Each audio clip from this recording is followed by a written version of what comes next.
Hi, everyone. Hi, Carol. Hi, Kelly. So good to see you again. Hi, guys. Nice to see you.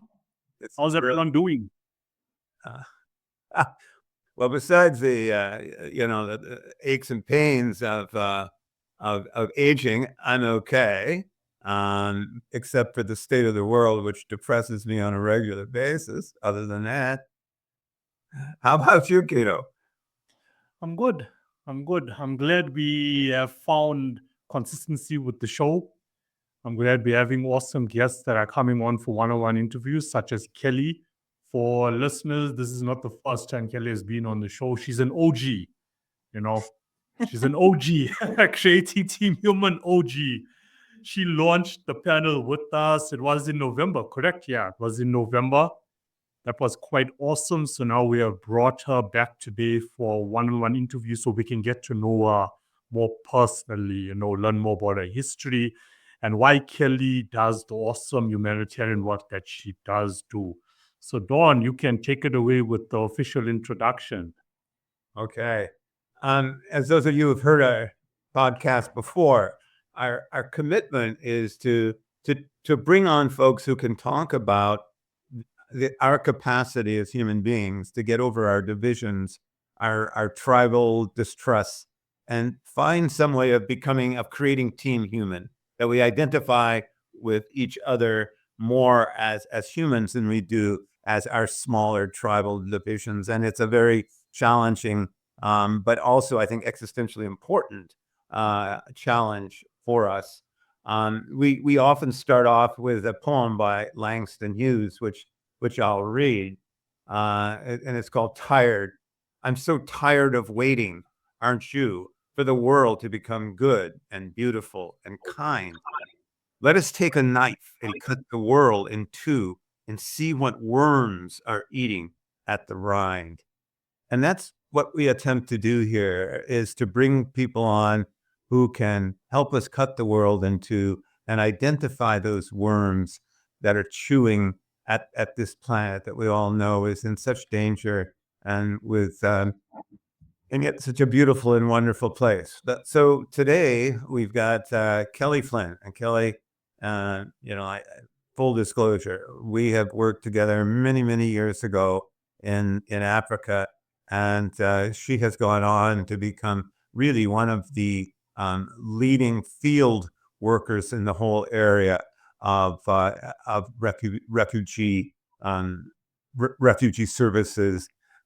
She's worked all over every major conflict zone, practically, from Sri Lanka to the Democratic Republic of the Congo to Yemen to Myanmar, and now she's the Norwegian People's Aid representative or head of country for Palestine. And Kelly, I don't want to waste any more of your time. Kelly is now based in Amman for obvious reasons, but her team is still based in the West Bank and in Gaza itself. So it's a real pleasure to have you on, Kelly, and you have so much background to draw on.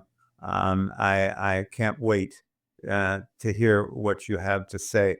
And I was thinking maybe you could supplement the little intro I gave, if you wanted to, and give us a bit more about your background and where you've been and what you've done, and then perhaps concentrate a bit on the situation that is most immediate to you, which is the situation in Palestine and particularly Gaza.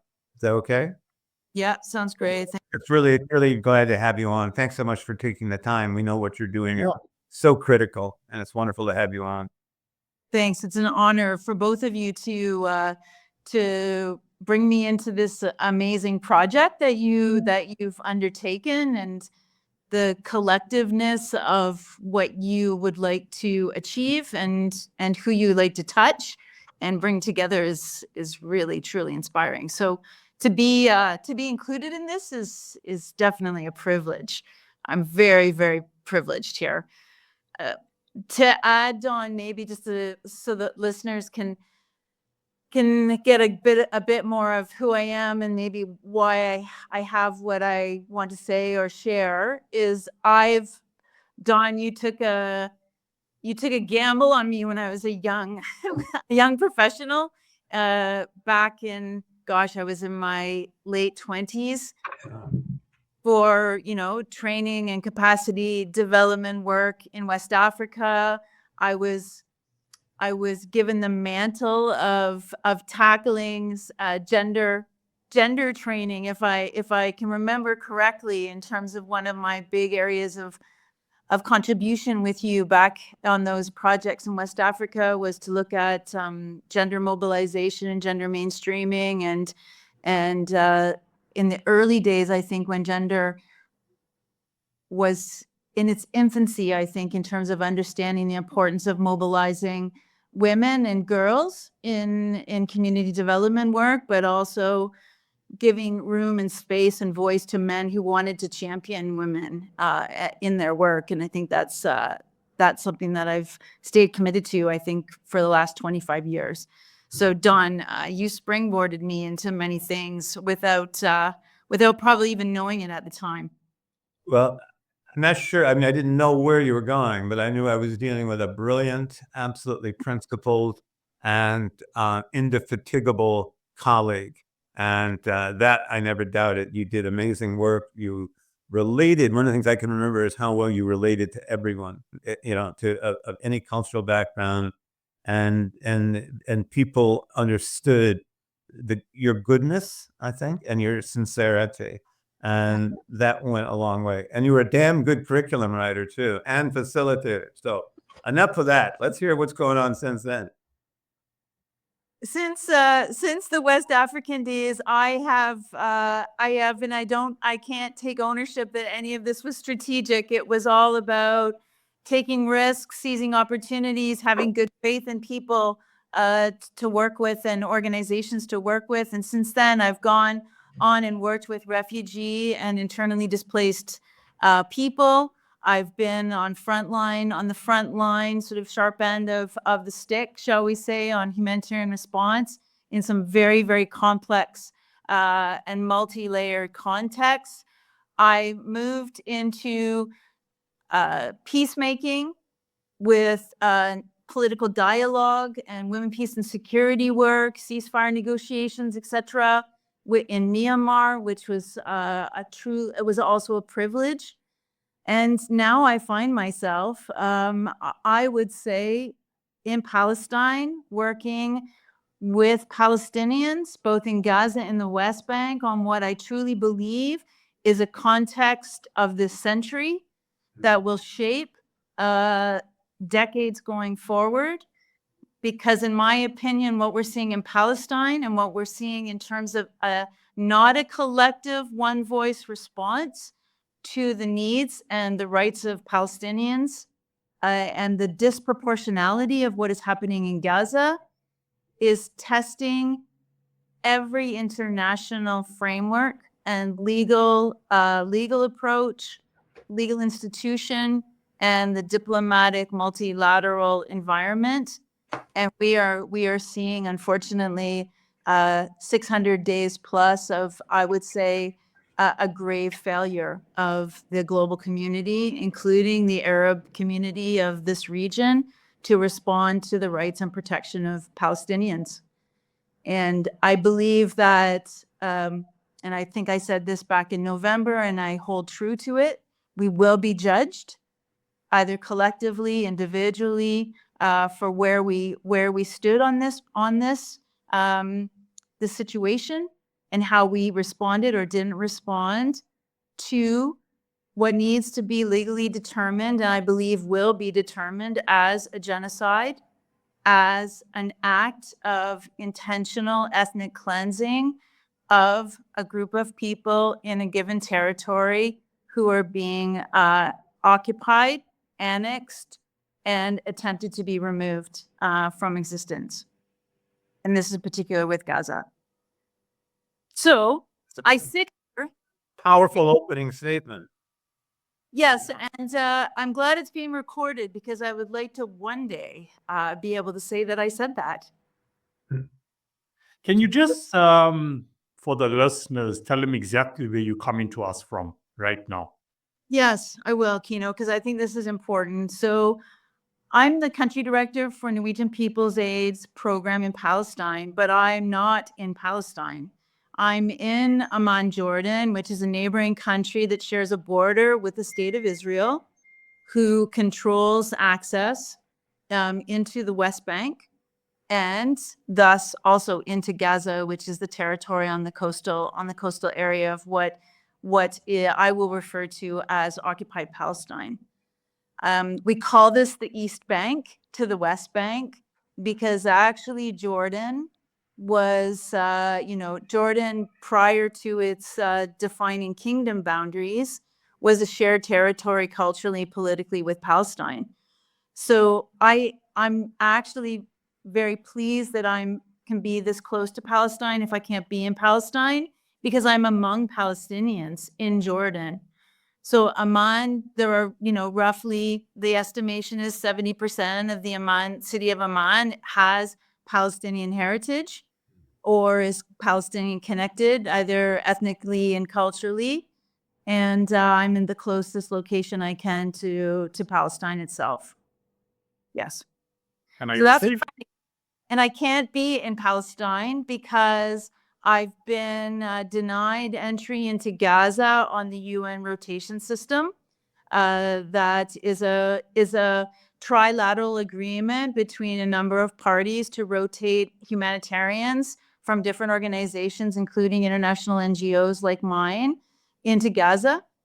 And I also am testing my accessibility into the West Bank even though my organization is fully accredited and registered with the Palestinian Authority, which is the sitting government for Palestine in Area A of the West Bank. So who is prohibiting you from entering the West Bank? So for diplomacy's sake, I will say that the two main Israeli entities that control international borders, which is the Civic Border Control Service, but also COGAT, which is the official agency that controls or coordinates activities across the Palestinian territories. And this is being done to appease the Israeli government or at the orders of the Israeli government? At the orders of the current coalition government. Coalition government. Yes. So we are in troubled times as humanitarians, both agencies that are UN mandated, as well as those of us who are international non-governmental organizations that have history and expertise in humanitarian response and other core, sectors of comprehensive humanitarian response. We are all currently being I would say marginalized is probably the gentlest word I can say right now in public, that we are not being coordinated and allowed to do our jobs, as well as access our duty stations or the communities in which we are here to serve. Yes. Can you tell us about those communities you're here to serve? At some point, I find myself literally and figuratively turning off the spectacles of yet another massacre of Palestinians at an aid camp, or another area being flattened by another bombing rate. Can you tell us what your people on the ground are saying it's like to live in Gaza right now? What does it feel like? What does it look like? Yeah. What kind of morale do they have? What hope they have? Just give us a snapshot of what it's like to be in Gaza right now. One word, it is apocalyptic. This is where we're at. So over the last 20 months, in terms of the disproportionality of the bombardments and the on-ground incursions being committed by the Israeli Defense Forces inside the Gaza Strip, which is not a big area whatsoever, this has these acts have almost pulverized and destroyed all civilian infrastructure. So when I say that, we're talking water, electricity, public buildings, public services, etc., as well as private property, residential property, etc., transportation systems, etc., and basically systematically displaced upwards to 2.3 million Palestinians. And they are now living in multiple protracted displacement with the inability to even access any aid that is a basic right. Aid is not a privilege, aid is a right. And at this stage, what we're seeing in terms of Israel and the US joining forces and coordinating what we're now calling the privatization of humanitarian aid, alongside contracted security companies, which are also private, that are creating these hubs of distribution where we're seeing some of the most unspeakable violence towards innocent civilians who are seeking aid that they have a right to under occupation and under conflict conditions happening at this time. This is nothing that I've ever seen in my 20 plus years in this sector. And this is all happening on the backdrop, Kino and Dawn, of the dismantling of the US aid sector in general and funding, and tens of thousands of professionals globally who are being removed from their projects, their programming, their offices, etc., across sectors globally, from health, education, humanitarian response, democratization, etc. So when we say the world is dark and in a crisis, this is a perfect storm for apocalyptic events that I've never witnessed before in my entire career. And Palestine, unfortunately, I would say in many ways is the epicenter example of what this actually looks like in terms of its human cost and human impact. Dawn, before you continue, I just want to bring up a map on my screen so we can get a visual idea of the region itself. That's a good idea. Sure. But now I have to learn like you now, because now I'm on as a guest. I figure out how does a guest, you know. So I know, Dawn, just maybe while Kino's doing this, I know we you were interested in sort of my background and what I've done, and we went right into the deep end in terms of what Palestine is presenting me as a professional, as a Canadian expat in the world in this sector. But I do think this is timely and quite a relative example of really the level of crisis that we're at across the board in so many ways for so many reasons. And I think that is so important that for you of all people who have been to these massive refugee camps in the Northern Democratic Republic of the Congo, you've seen the collapse of democracy in Myanmar, but here you actually see a global pivotal point that this is a crisis, as you say, that's going to define world affairs, and more than world affairs, I think world society, global society for generations to come. And when you were talking about apocalyptic, I was thinking post-apocalyptic, but I'm saying no, because post-apocalyptic, the apocalypse is over. But this is happening now. This is happening real time. Absolutely. And as you say, we're going to be judged on what we did while we watched the apocalypse unfold. And so I appreciate that, and I appreciate why this is front and center. And Kino, you're going to show it up of scary what? Apocalypse. the area where Scary one. So I can't bring it up on the screen, Dawn. You're going to need to bring up the map of the region. Okay, so this is the region we're talking about, we're looking at. Yeah. Now, I don't know. I don't know if I can expand it. Okay, so if I zoom in, can you see it? Yeah, here's right here, Gaza Strip right here. Yep. So we're looking there. That's where we're at the moment. That's all there is. What is it? Something like 240 miles long, Kelly? Yeah, it's, I have it's no bigger than basically the central downtown area of Hong Kong Really? is sort of a good comparison.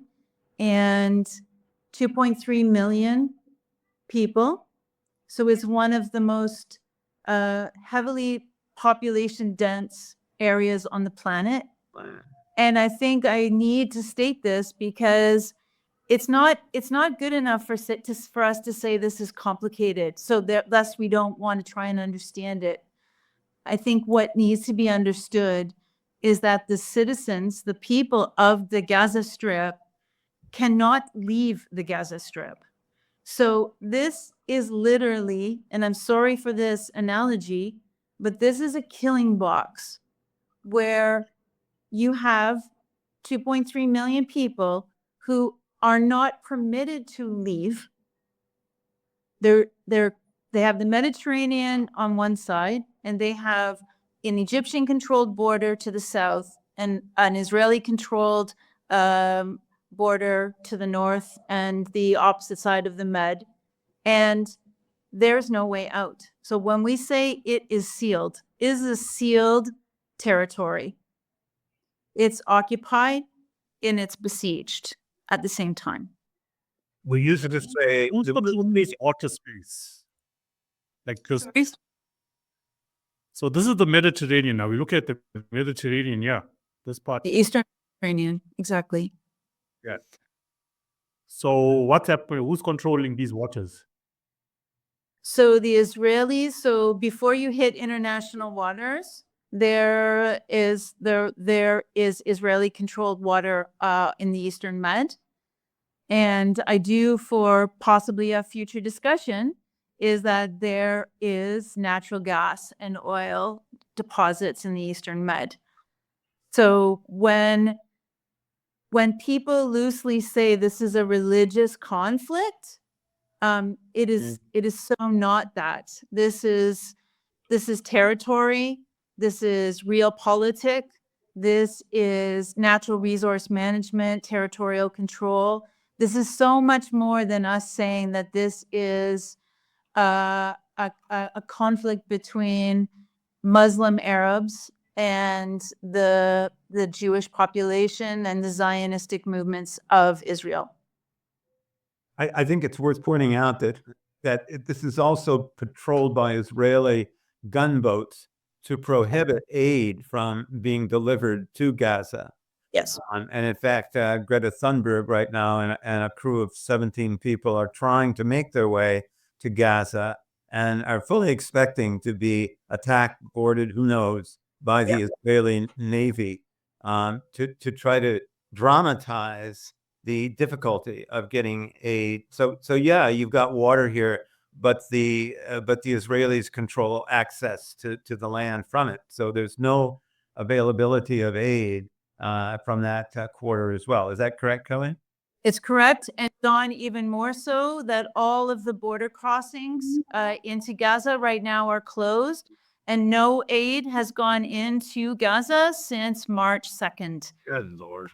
So we are looking at a total aid flow embargo into Gaza, which includes food, water, and basic medicines. I wanted to say one thing before this catastrophe. Those of us, many of us, called Gaza Strip the largest open air prison in the world. Yes. Because there was a barbed wire around the whole thing, and as Kelly pointed out, you could only leave if you were going to work for cheap wages in Israel, and then you went through 18 different border checks, and then you went back. But what you're saying now, without any aid, completely sealed off, what's the objective? I mean, you can't even starve people out because there's no place for them to go. Well, you can continue to starve people, which is exactly what's happening. So we are seeing, and that there are technical definitions of famine and starvation that are backed up by evidence, and we know this is happening.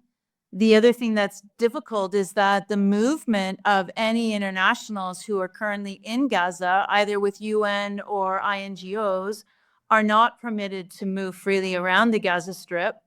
So we have right now going into over 80% of Gaza itself is being either controlled by the Israelis or is an active buffer zone or a conflict zone. So we are seeing the erosion of any area within already a very small territory being monitored, controlled, or actively bombarded by Israel 24/7. Sure. You mentioned that this isn't just limited to Gaza, but we're starting to now see the same tactics being used in the West Bank. And for people who aren't familiar with that, maybe you can explain to us how there's two Palestinian governments and how the West Bank is actually broken up into many small holdings that are, even those are under attack by so-called Israeli settlers. Yes, absolutely, Dawn. So the West Bank, which is a larger territory that shares the border with Jordan, which is controlled by Israel, is what we refer to as the West Bank. And under the Oslo Accords, which was a negotiated agreement that has more or less fallen apart in many ways, that's also for another discussion, there is Area A, B, and C. Area A is totally controlled security and governance by the Palestinian authorities. Area B and C are more problematic because they're shared areas of control between Israel and a very weak Palestinian Authority. And that area, particularly the northern part of West Bank, is currently under very heavy Israeli Defense Force incursions. And the demolition of refugee camps and private property is happening at the same time of land grabbing by Israeli settlers, either through settlements or through what we call illegal outposts. And this is being sanctioned and legitimized through ongoing legal legislative changes by the Israeli government to continue to grab land and seize land from Palestinians in the West Bank and have it become territory held by Israeli settlers. And the violence that we're seeing in the West Bank and the displacement of card-carrying Palestinian refugees in long-standing camps there are being displaced at numbers that historically we have never seen before. And when you say they're being displaced, where are they being displaced to?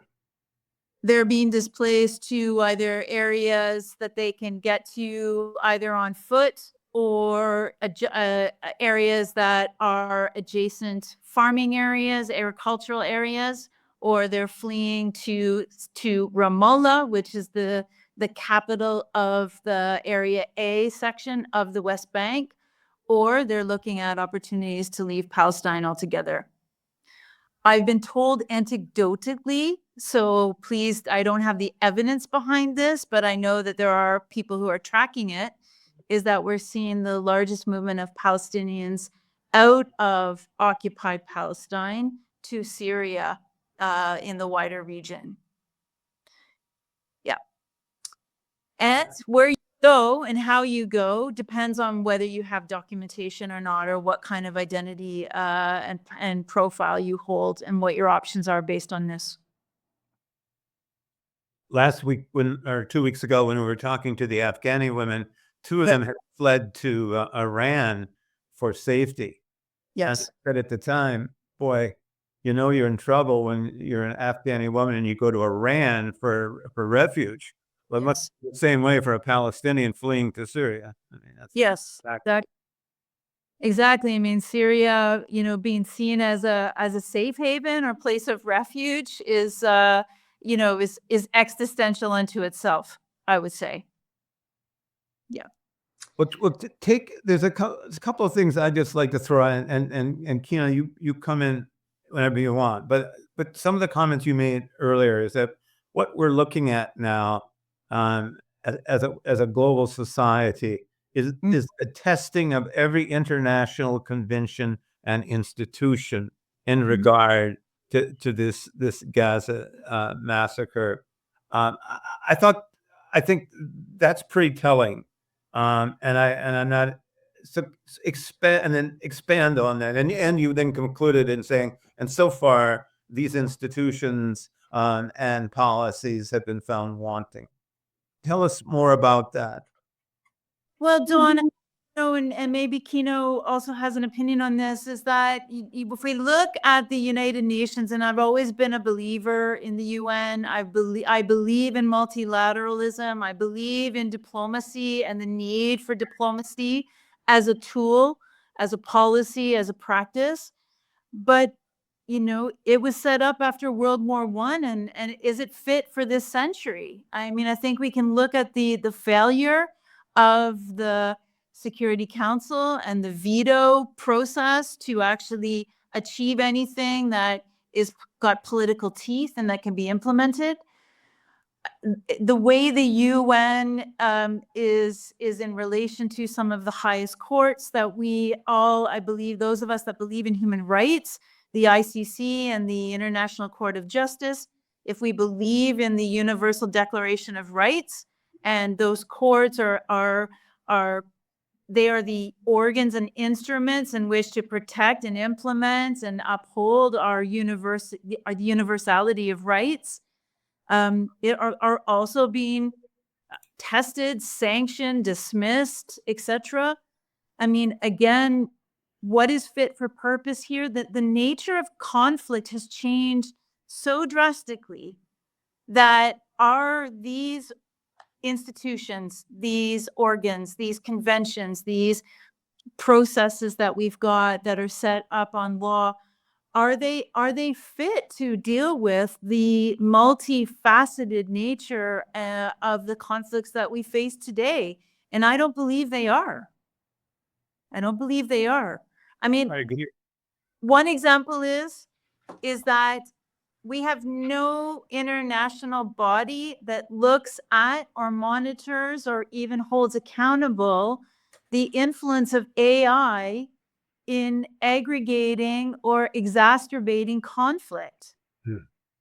And all of the institutions we've set up post World War II can't even keep up with the pace of technology and what this is bringing to the fore in terms of how it's shaping and creating conflict or intercommunal violence and having groups and communities and parties turning on each other. I mean, that's just one small example. And even like the International Court of Justice and some of the others, they have absolutely no mechanism for enforcing their decisions. Exactly. So what they're being shown is to be completely impotent in their ability to significantly intervene into these international conflicts. Yes. So again, without the ability to enforce, these are meaningless institutions and essentially meaningless, except in the moral and ethical sense. Exactly. Meaningless decisions. I think about Jackson, Stonewall Jackson. He is the one who ordered all of the Cherokees and the 5 Eastern tribes moved to Oklahoma, ripped out of their homes, not like this in some ways. And the Supreme Court ruled against him. And the president said, okay, they made the decision. Let's see them enforce it, because he had the army in his control. So this is what we're kind of seeing here playing out on a global scale. And how do we get around that? I mean, it's massive reform. It's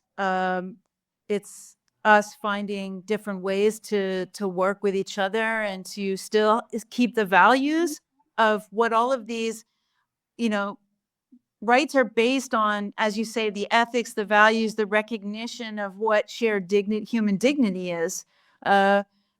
Developing or reforming systems that deal with a very modern, complex world now needs to happen.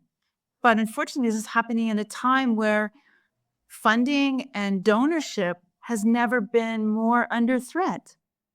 And we don't see the crosswalking of profit from private sector, from the information technology sector being invested in the sectors that I work in. We don't see this happening. And if we do, if we look at the this deadly experiment of privatization of aid through the Gaza Humanitarian Fund, which is this sort of window dressing organization that's being set up by Israel and the US alongside private security contractors. This is by design. I mean, the world, we should all be afraid of this, not just for Gaza and not just for Palestine.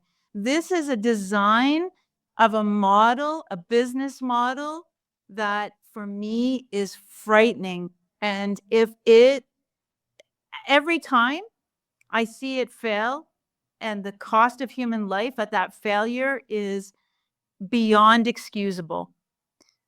But if it fails, we should all be very relieved, because it becomes the blueprint model of other humanitarian response around the world. That is terrifying, in my opinion. If I understand you right, you're saying that this privatized, which is of course also the American model on everything, this privatized model takes control of aid out of the hands of humanitarian aid workers and politicizes them, puts them in the hands of the political, who are then backed up not by the United Nations peacekeeping force, but by the equivalent to Blackwater, some private. Yes, absolutely. So it's the militarization, weaponization of humanitarian aid with a political agenda, and that political agenda, as the example for Palestine, is continued occupation, annexation. This is not humanitarian action. Yep. Yep. Kelly's 100% when she said it's a business. Okay, war is a business. It is what it is. So for us now with this platform, we have to be innovative and we have to work outside the box. Mhm. You know, if we look at the conversation we had 2 weeks ago with the Afghan girls, they got sponsorships from individuals. They created Kaj Education, and that's how they're getting their education. So we need methods. This is more, requires much more, but we have to work outside the box. I mean, the whole point of having this conversation is to bring enough awareness to it virtually. And if the masses can collectively come together and keep putting that pressure on the powers of the world, because they can stop this whenever they feel like it, if you really think about it. They're just not stopping it. So we need to use this platform to bring more awareness to it, to put more pressure. I mean, all around the world, people are protesting, but they're getting shut down.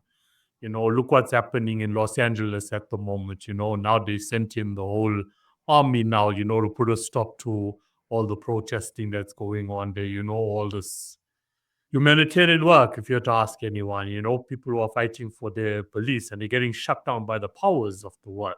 But we still have, the majority. We still do. Yeah. So we need to start fighting back. We have to start fighting back. But the only way we can do that is to get the message out there as best as we can. So I guess with that said, Kelly, if there's anything that you can say right now to the world, not to the authorities, not to the UN, not to the government, what would it be? What would your solutions be now in order for us to bring this to an end? It's an ambitious goal. But anything is possible. I believe that, anything is possible. We can try. So what would you say we can do?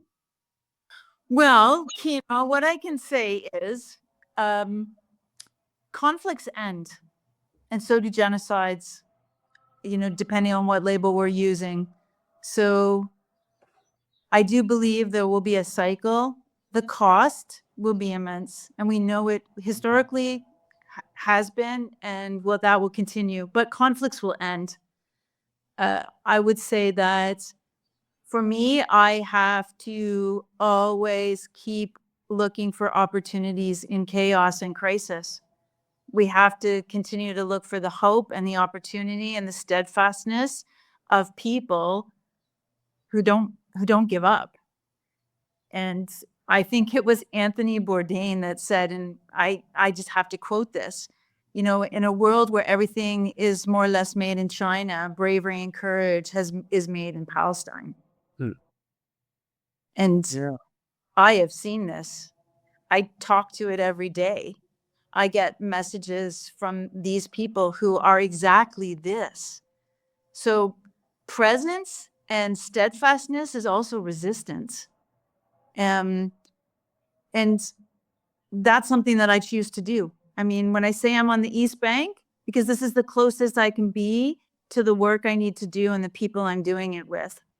And we adjust and recalibrate for remote management, for looking at ways in which to find workarounds, find collaboration, work in consortia, find people that are like-minded. And those people are out there. And so we band together, we stay together, we coalition together, we become a nuisance to those that are trying to drive us out and are trying to make our work impossible. And my full-time job is to be a nuisance, because I'm not going to be removed. I will find the next place that I can facilitate being a nuisance, and not give up, and surround ourselves with like-minded people, and still believe that the fundamental core of standing up for human rights is that one day we hope and pursue justice. And I want to not give up on justice. So you said, all conflicts do come to an end. When do you see this specific conflict coming to an end? What are we looking at here?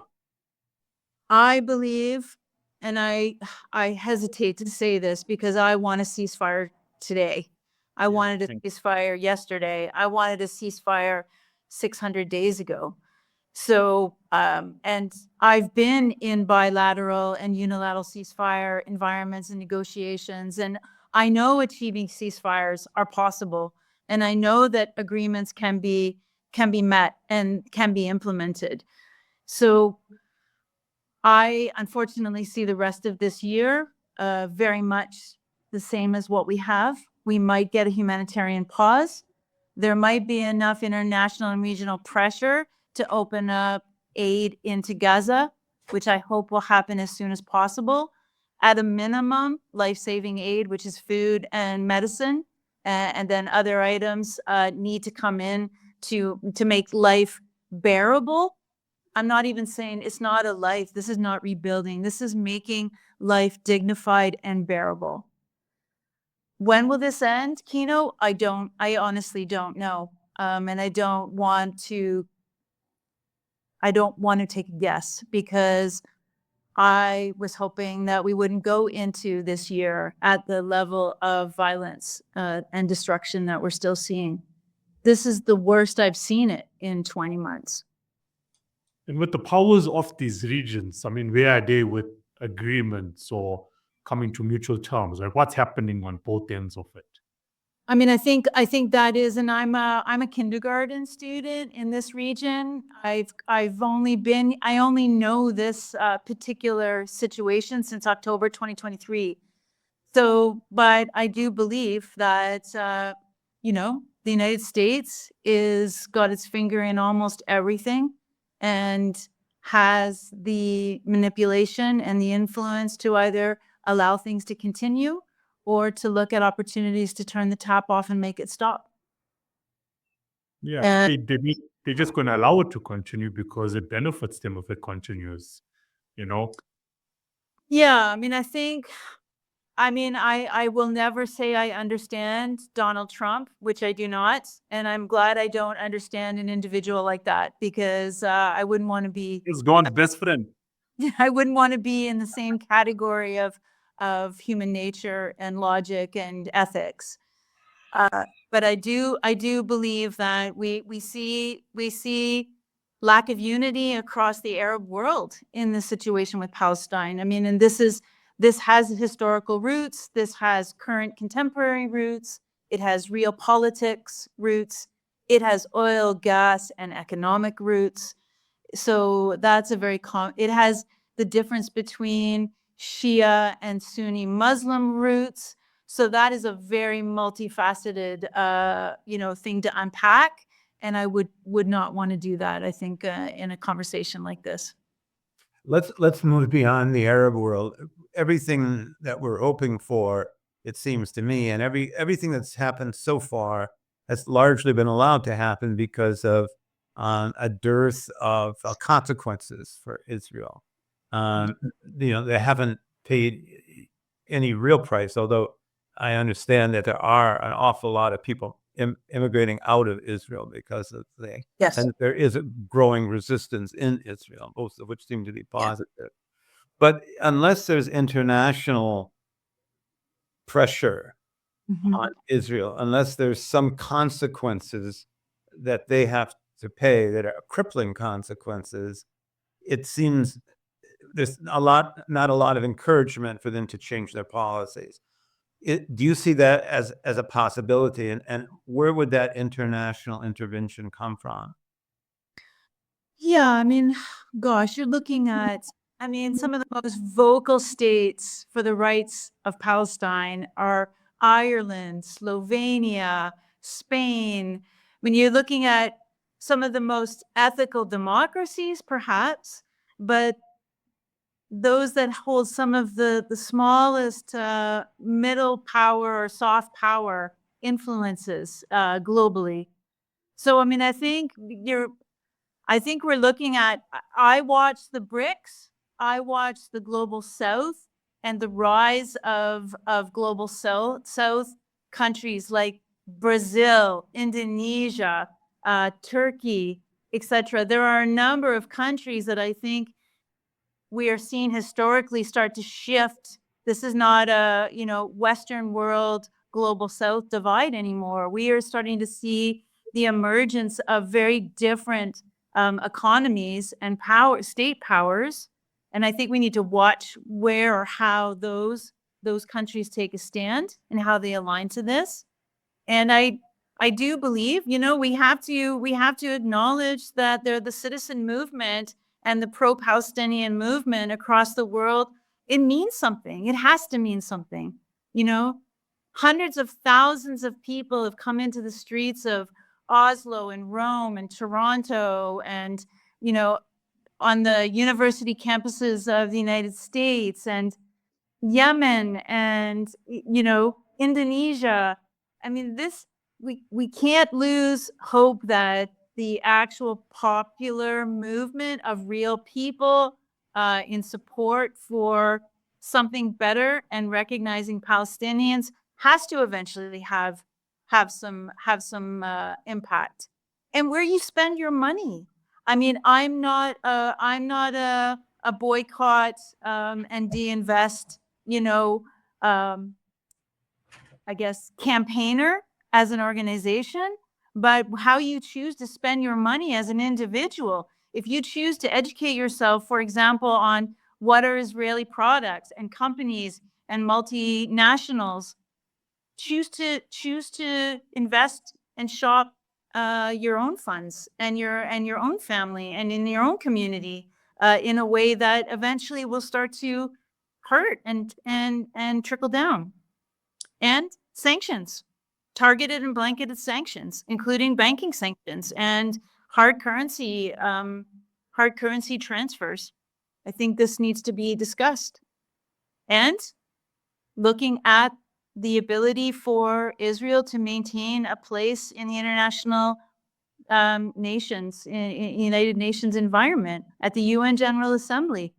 You know, we have lessons learned and good practice potentially from the South Africa apartheid movement. Why are we not looking at the larger political, I guess, campaigns to look at reducing the space and the voice of an occupying state that needs to be judged legally on the treatment of who they are as a state towards Palestinians? If let's take an example like Canada. You and I are Canadians. What could and should our government do to put? I mean, because everything you say, of course, is true, but it all depends on political will, right? I mean, not at the individual level or the popular level, which thank God is acting, with more and more. As you say, it's more and more of a mass movement, but still, I think that the primary capacity of that movement is to put pressure on political entities to take more decisive action in regard to sanctions and that kind of thing. So, what could and should Canada do, just as an example, to persuade Israel to change its policies and to stop this genocide? Well, and I think, Don, what's interesting with my organization in Norway, I mean, my organization is affiliated and came out of the Labour Party movement in Norway, which is the political party that backs and maintains the space for some of the largest unions in Norway. I mean, the unionized movement in Canada as an influence on politicians to start to move the needle on a conversation around policy through political channels and economic and business channels should be something that should be explored. This is something that's, at the heart of the NDP political party would, under leadership potentially that maybe had more traction at another time would be one of those areas to pursue. Looking at not continuing the legal registration of entities that are either Zionistic in nature, that have a nefarious underbelly to them, that aren't charities at all, that actually do political work, that prop up and hold up, the devaluing or the dehumanization of a community like Palestinians and erodes their rights. I mean, looking at those channels as well. All of these actions need to happen simultaneously, in my opinion. But we're getting toward the end of our hour. As you know, our theme is creating team human, which it seems a bit distant right now. When you listen to Kelly, okay, I mean, I don't know about you, though, but my head is just like so overwhelmed with thoughts at the moment, because I'm thinking to myself, we can use this platform we have, we masters of this digital era, we can push the message out. But yeah. But can I say something that maybe will disarm some of this? All the things I've suggested, whether it's looking at sanctions, whether it's looking at, looking under the hood of charities and how they're registered, and are they there for charitable good, or are they nefarious? Looking at reform within the United Nations, and looking at what states should be at the table and should hold a voice, which ultimately will play out in some kind of political influence, etc. At the end of the day, everything that I've said has human beings at the core of the work, or the institutions, or the practice. Yeah. That's it. Go with that. I mean, it's all. I mean, again, the ultimate solution is seeing the similarities rather than the differences, finding the commonalities rather. Or Dawn, can I say, is also seeing yourself as a human being in a community that's not being treated humanely. Well put. A human being that's part of the human community. It's not other people aren't being treated humanely. And what causes people to step back and say, wait a minute, we're all humans, and I'm part of a group, or personally I'm not treating those people humanely. I need to change. I need to change that. How do we accomplish that, as you say, at the personal level? Well, and if I use Palestine as the example, which I have to, because this is at the forefront of what I do basically 24 hours a day, 7 days a week right now, is we don't stop talking about this. And if we're not talking about it, we start talking about it. Where? Everybody around you. Everybody around you, your family, your neighbors, the person at your local grocery store, wherever, where you get your coffee. Absolutely. And you break it down from the straight political and the sort of the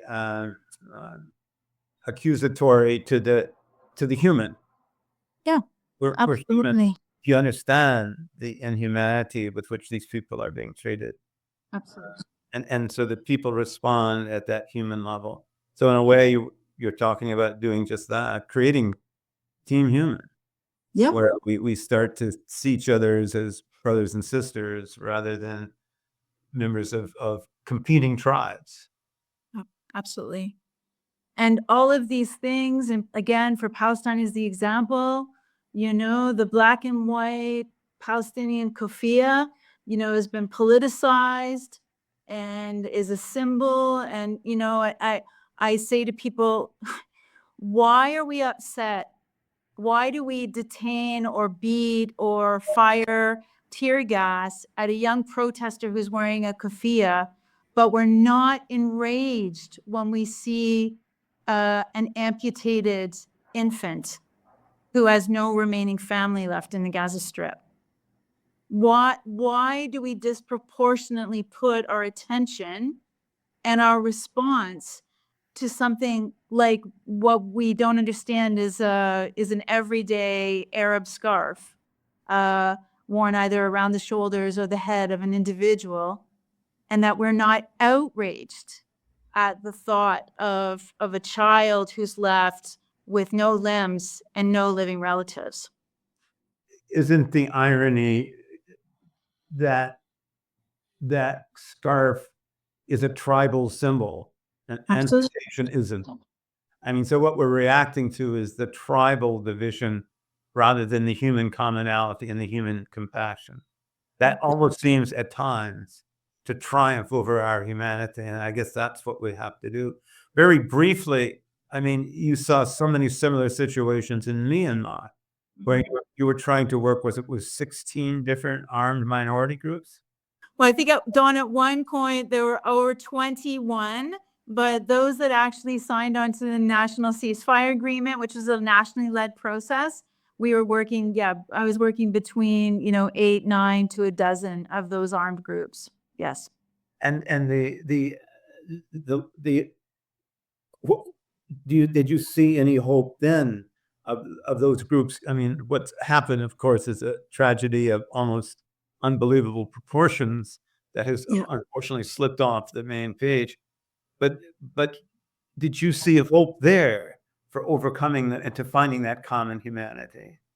Yes, absolutely. Absolutely. And, I think what was interesting about Myanmar, which you could crosswalk this to some degree to Palestine, because that Palestinians want this as well, is they wanted, a recognized state, either a federal democracy.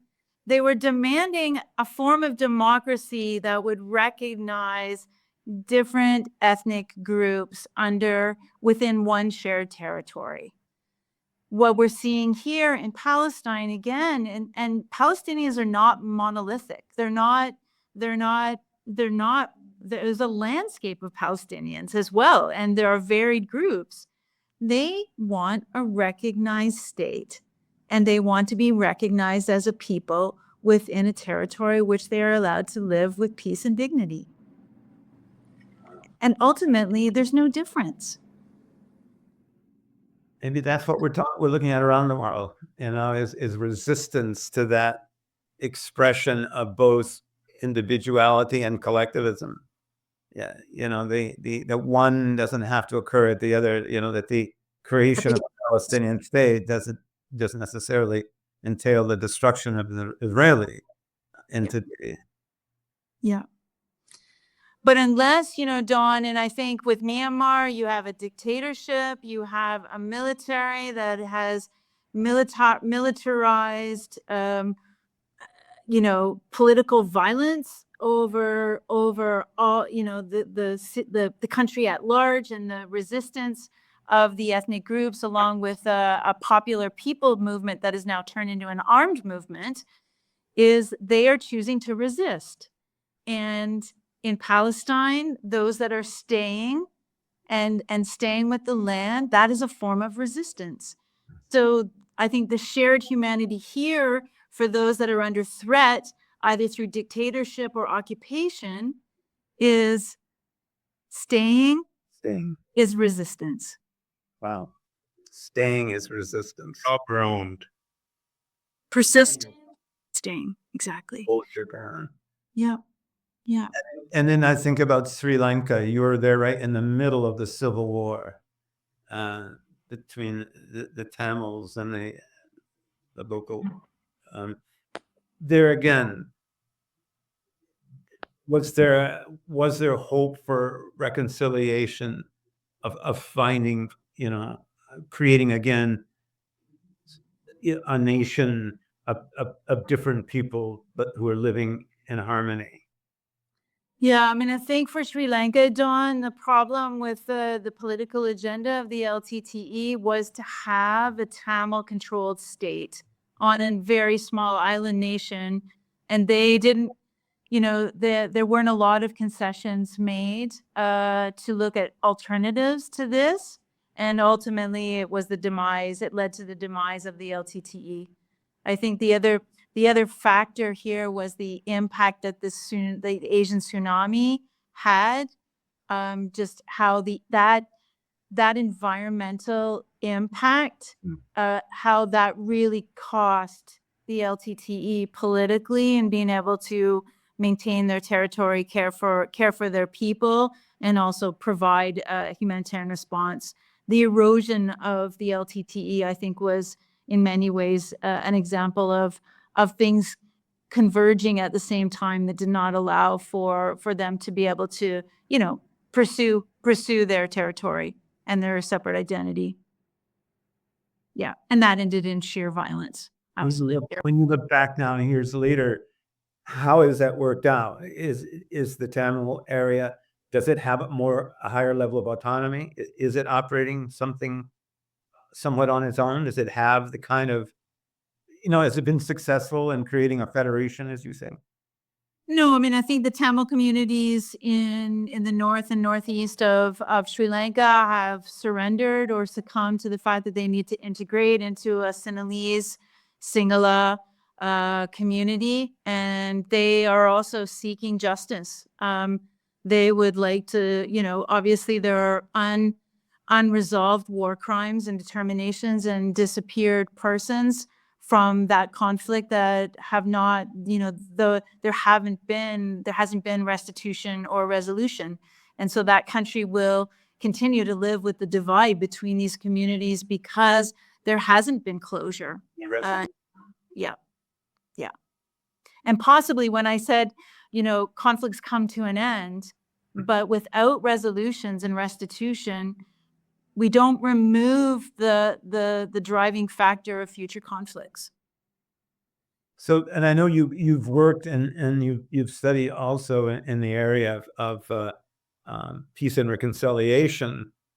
So an essential part of these conflicts is finding a means of reaching peace and reconciliation. That validates all the players and provides them with, if not a sense of winning, and at least of achieving a certain level of autonomy. What would you say? What's the objective of these? Dawn, I love the fact that you've just said this, because I believe, and at least what I've seen in my career with communities, is that until you memorialize officially the loss that communities have had, it's not about winners and losers. It's about memorializing for both sides of any conflict or multiple sides of a conflict of what they've actually lost in that conflict before any movement towards transitional justice, restitution, or any kind of process that would recognize a winner or a loser politically, economically, territorially in any conflict. If that moral memorialization process does not happen in a way that's culturally, religiously, linguistically appropriate for each community, then you do not have forward movement. I believe that. Can you explain briefly what memorialization means to you? Oh, Dawn, for me, I mean, it doesn't mean anything to me because I've never experienced loss like this. Yeah. So, I mean, I think it needs to be locally determined, defined, led, and appropriate. So it could be anything from mass grave markings, it could be signage, it could be religious or a recognition site that has some ceremonial importance to the community. It can come in many different forms for many different reasons. And I think that needs to be pursued. I mean, and the humanness of allowing people to pursue that memorialization is also equally important, because this is about recognizing grief and the human emotions and loss that come with reunifying, communities together, families, communities, and eventually, potentially, the parties to the conflict. Yeah. Thinking of the like in both of course in Rwanda, where the skulls of the people who were killed in that massacre in the church have been maintained and as a shrine. Yes. And it's yeah. And then in Cambodia, where we have these terrible shrines to the lost during the Pol Pot era, but it does recognize the loss. It's a stage of grieving that allows people then to move on to pursue some kind of peaceful existence and coexistence. Yeah. And with that comes different forms of, facilitated forgiveness that may or may not have any legal implication. And that's equally important. I mean, I think we've learned that from some of the greatest leaders like Nelson Mandela, or Desmond Tutu, where, forgiveness doesn't start in a courthouse or a courtroom. It can actually really start with, in a neighborhood or in a home or a compound or a church or a mosque or a pagoda. It has to be very much unique to the context and to the people. Or even an individual heart. Yes, absolutely.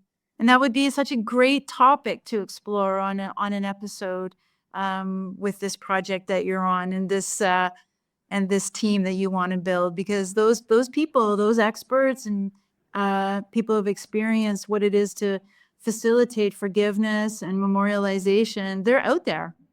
Those people are out there. And you've met them.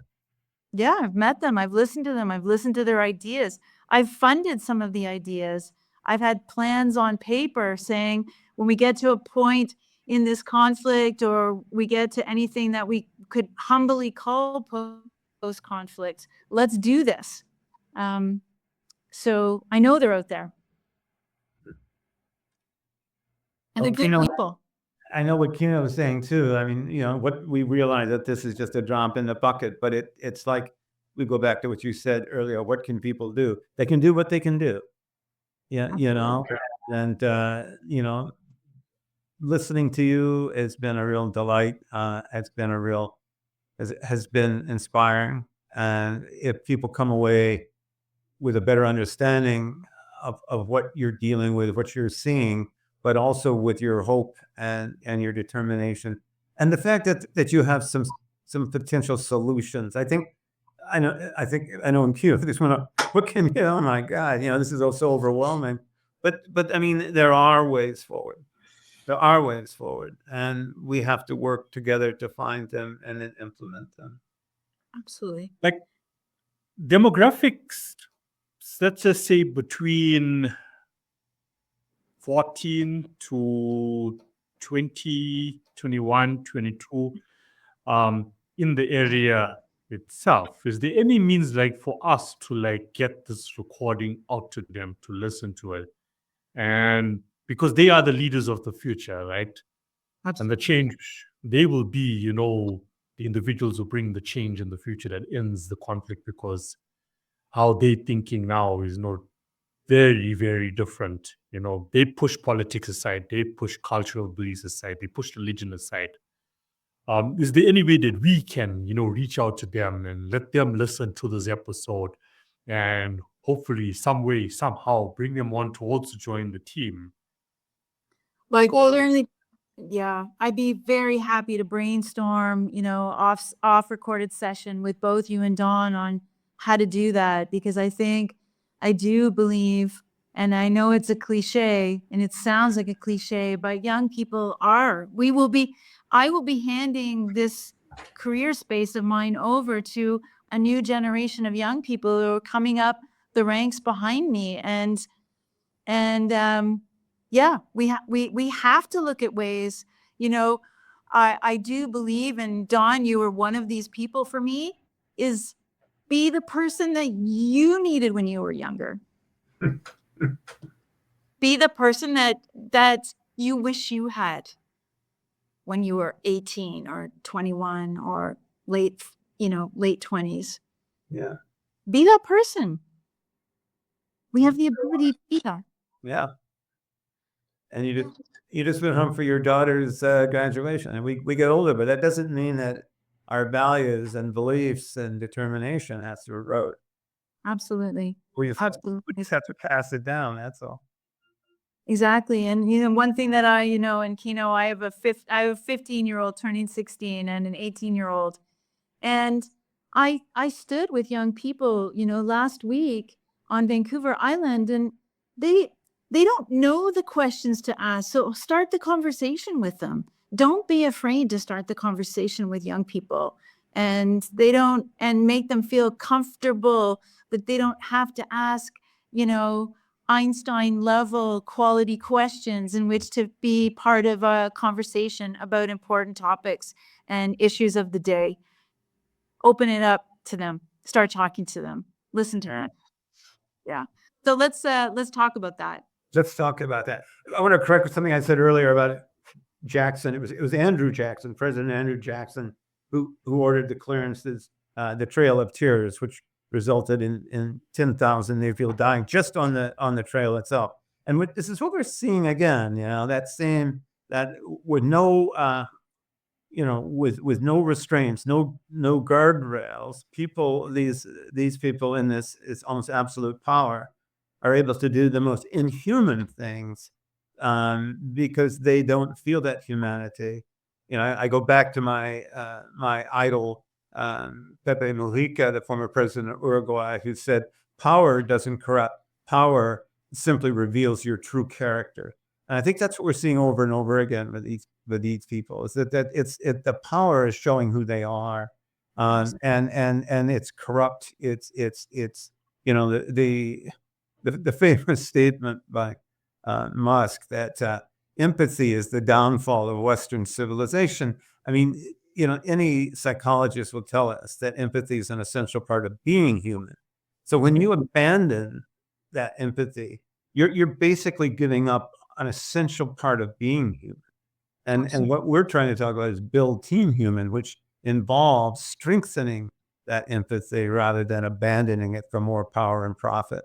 And I think that is certainly an issue that we can hopefully all get behind. Absolutely. Sorry, go ahead.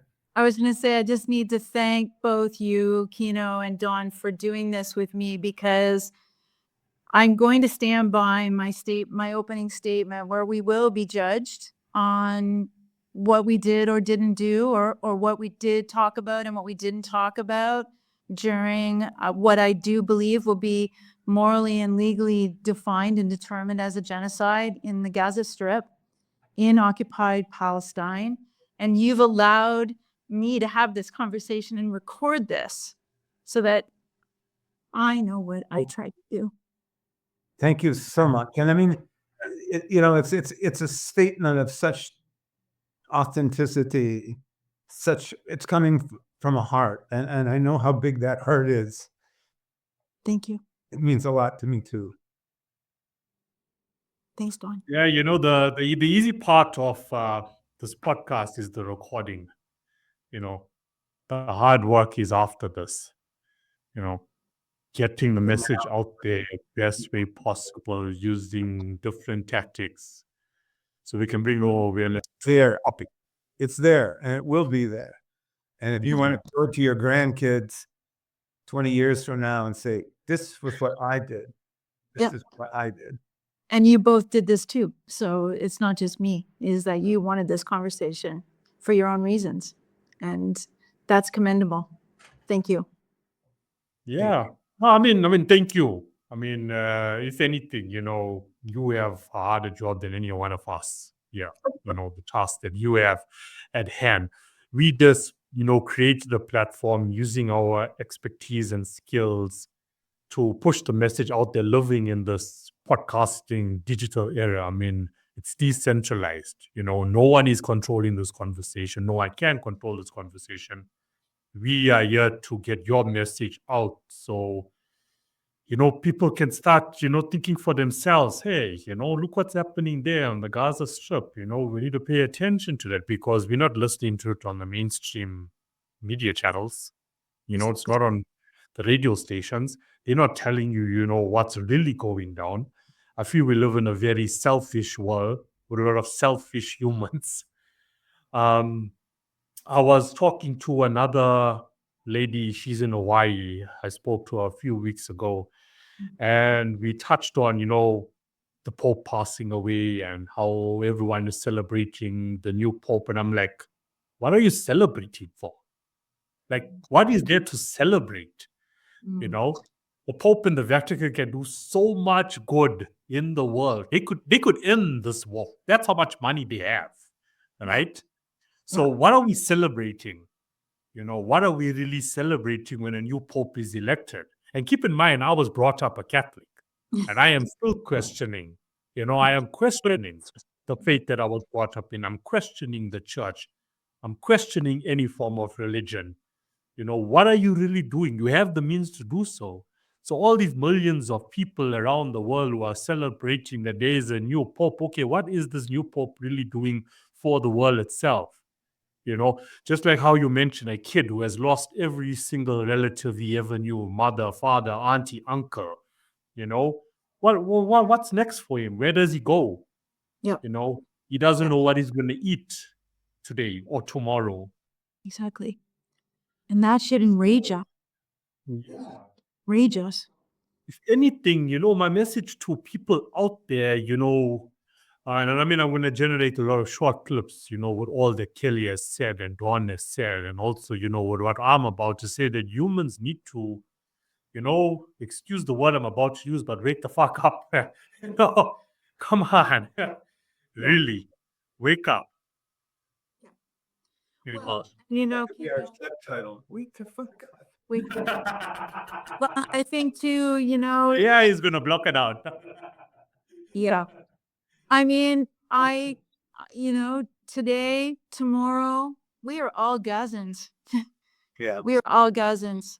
Our freedoms, our rights, our pathways to what we feel we have in our democracies, this needs to be protected. And if we don't understand that as a collective, as a community of people that hold these things in high regard and high value, if we shelve those because we don't want to take the risk to talk about or respond appropriately to what's happening in Gaza, then we're also slating our own security and our own democracies and our own assumptions that all the things that we think are protected and secure for us are protected and secure. There's no international community able or willing to reinforce and support basic human decency, basic human rights anymore. and more. I just was reading an article about a guy, this new philosophy called the Dark Enlightenment, where these billionaires want to go back to a kind of feudalism, to where there's the idea of democracy, of human autonomy, is subsumed by the divine right of wealth and power, and I think that if there is no international consensus about the protection of a vulnerable people like Palestine, then how can we look to that community for leadership and protection of the most basic kind of human rights anywhere around the world? Absolutely.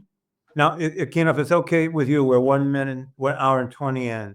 I'd like to, but I want to thank you, Kelly, so very much for this. It's been a moving and touching, and obviously we wish you all the best. And Keno will do his magic with this and get it back to you soon.